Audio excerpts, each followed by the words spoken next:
Overview of sovereign currency and modern monetary theory. 1. Framing the foundations of sovereign currency. This introductory lecture establishes a framework for understanding sovereign currency through the lens of modern monetary theory, MMT, rejecting traditional household-based analogies often used in economic rhetoric. It begins by posing a series of true or false questions to challenge conventional beliefs regarding government spending, deficits, and borrowing. All of the assumptions, such as the notion that taxes fund spending or that budget surpluses alleviate pressure on future generations, are categorically proven false through the logic of state currency issuance. Footnote: This section challenges the conventional analogy that government finance functions like household budgeting, laying the groundwork for understanding sovereign monetary capacity. 2. Government insolvency and the power to issue currency. A sovereign government that issues its own non-convertible fiat currency cannot become insolvent in its own money. As acknowledged by institutions across the political spectrum, including monetarist entities, the government creates money by spending, not by borrowing from credit markets. Such governments, including the United States and Japan, face no operational constraint on spending denominated in their own currencies. Deficit spending, therefore, does not depend on the availability of funds but rather on keystrokes authorizing payments. Footnote: Governments that issue their own currency cannot default on obligations denominated in that currency, irrespective of deficit size. 3. Historical artifacts and the nature of money as record-keeping. Anthropological and archaeological evidence, from notched bones to tally sticks and clay tablets, demonstrates that money predates coinage and metallic standards. These objects served as record-keeping devices in the earliest accounting systems. Modern currency is similarly a record, with the U.S. dollar functioning as both a unit of account and a money thing. The essential insight is that money is not a commodity, but a credit-debit relationship, typically denominated in the state's unit of account. Footnote: Money is historically and functionally a tool of record-keeping, not a medium of intrinsic value.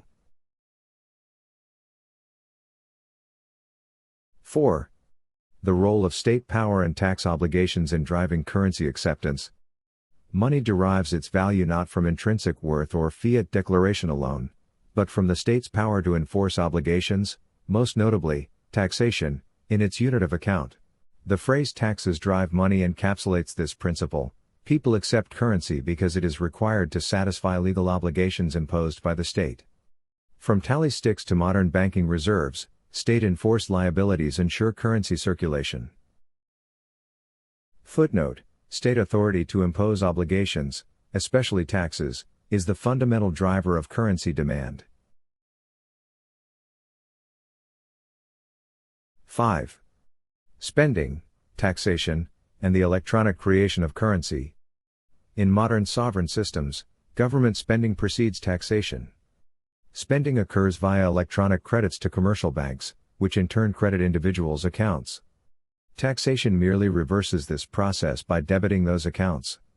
The net effect of spending over taxation results in what is termed the budget deficit, which increases private financial assets. Footnote: Deficit spending occurs when the government injects more financial assets into the economy than it withdraws via taxation. 6. Bond sales as monetary tools, not financing necessities. Although governments sell bonds, this activity is not a funding mechanism. Bond sales drain excess reserves to help central banks hit their overnight interest rate targets. They do not enable spending. Treasury bond sales are thus a monetary policy instrument, not a fiscal one. Budget surpluses and deficits affect reserve levels, but interest rates are determined independently by the central bank. Footnote: Bond issuance by a sovereign government is a tool for managing interest rates, not a borrowing necessity. 7. Central banking and operational constraints. Central banks maintain control over interest rates by supplying or withdrawing reserves to accommodate private banking demand. Although statutory and operational constraints, like the prohibition on direct purchases of treasury debt, exist. These are self-imposed and can be bypassed via intermediaries. For instance, banks buy bonds and sell them to the central bank, satisfying legal requirements while maintaining liquidity.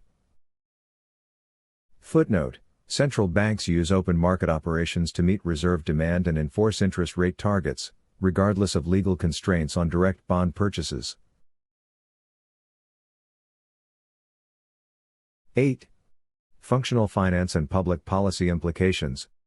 Under the principle of functional finance, governments should spend to achieve full employment and price stability, rather than target arbitrary budget outcomes. Deficits should be evaluated not by size but by economic effect. Government policy should focus on solving real issues like unemployment or recession, rather than balancing the budget. Taxes serve as a tool to regulate demand, not a source of revenue. Footnote: Budget outcomes are secondary to real economic goals such as employment and inflation control in functional finance. 9. Eurozone is an example of currency non-sovereignty. The Eurozone demonstrates the problems of relinquishing monetary sovereignty. Individual member states, unlike sovereign nations, do not issue the euro, and must borrow in what amounts to a foreign currency. Consequently, they face default risk and are vulnerable to market forces. Unlike the United States or Japan, they cannot engage in deficit spending without market consequences. Footnote: Eurozone countries lack sovereign monetary control, making them susceptible to insolvency and financial instability. 10. Concluding clarifications and limits of sovereign spending. While sovereign governments cannot run out of money in their own currency, they are still bound by real constraints, namely inflation, exchange rates, and resource availability. Political choices determine the size and role of government, not financial necessity. Deficits can be inflationary if they exceed productive capacity, but insolvency in the sovereign currency is not a risk. Floating exchange rates expand policy space but come with trade-offs. Footnote: Sovereign currency issuance eliminates insolvency risk but does not eliminate inflationary or political constraints on spending.